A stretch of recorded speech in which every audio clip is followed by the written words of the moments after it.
안녕하세요. 3분 극장의 밝은 달빛입니다. 이 세상 모든 미제 사건들의 범인들이 잡혀 그들이 저지른 범행에 따라 처벌을 받았으면 하는 마음에 가슴 아픈 사건 하나를 말씀드리려고 합니다.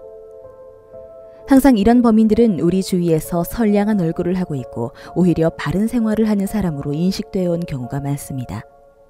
그 이야기 속으로 들어갑니다. 언니가 칼에 찔렸어요. 언니가 칼에 찔렸어요. 도와주세요.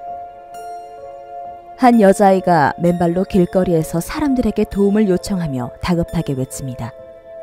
주민 사람들은 이게 무슨 소리야, 무슨 일이야 하며 이 아이의 집을 가봅니다. 현장은 처참했습니다. 바로 구조 요청한 아이의 언니와 할머니가 칼에 찔려 고통을 호소하고 있었기 때문입니다. 이에 언니와 할머니는 병원으로 긴급 호송되었고 중태였던 할머니는 다행히 목숨을 건졌으나 목과 가슴, 배 등을 찔려 치명상을 입은 언니는 과다출혈로 목숨을 잃습니다. 사망한 언니는 당시 고등학교 2학년이었던 키타구치 사토미. 그녀에게 무슨 일이 일어났던 것일까요? 그녀는 집과 학교, 학원밖에 모르던 모범생이었다고 합니다. 그녀는 사건 당일 시험 때문에 평소보다 3시간 일찍 학교에서 귀가합니다. 시험 때문에 너무나 피곤했던 그녀는 집에 들어가자마자 자신의 방 안에서 수면을 취하고 있었죠. 그런데 자고 있던 중 이상한 소리가 들려 잠에서 깨어납니다. 그녀의 눈앞에는 한 남성이 서 있었고 자신의 방을 침입한 그 남성과 눈이 마주치고 그 남성이 그녀를 제압하기 시작하자 그녀는 재빨리 그를 피해 방을 나와 도망을 갑니다.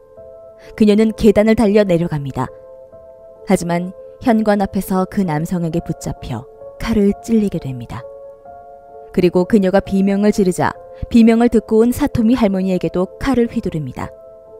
그때 사토미의 동생은 다행히 자택에서 맨발로 뛰쳐나가 구조 요청을 했던 것이었고요.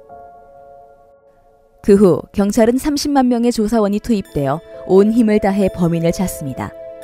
할머니와 여동생이 범인을 목격했기에 몽타주가 있었고 사토미의 손톱에서 범인의 DNA를 채취했고 범인이 남긴 신발도 발견되어 찾을 수 있다는 희망이 있었지만 결국 사건 해결은 되지 못한 채 10년 이상 미해결 사건이 되었습니다. 2007년 2월 28일 유족은 사토미의 진학을 위해 저금해놓았던 300만 엔을 현상금으로 내놓으며 계속 범인의 검거를 위해 인터넷상에서 정보를 모으고 있었습니다. 사토미의 아버지는 대학 진학을 꿈꾸며 열심히 공부하는 딸을 빼앗은 범인을 절대 용서하지 않겠습니다. 17세의 인생의 막이 끝나는 것이 얼마나 비통한 일인지 전할 수 없는 딸의 마음을 알아주었으면 좋겠습니다. 라고 심정을 이야기했다고 합니다. 그렇게 시간은 흐르고 2018년 4월 13일 한 남성이 폭력 혐의로 불구속 입건됩니다. 당시 35세로 이름은 카시마 마나부. 이 남성은 직장에서 불성실한 직장 동료의 엉덩이를 걷어차 입건되었던 것이었는데요.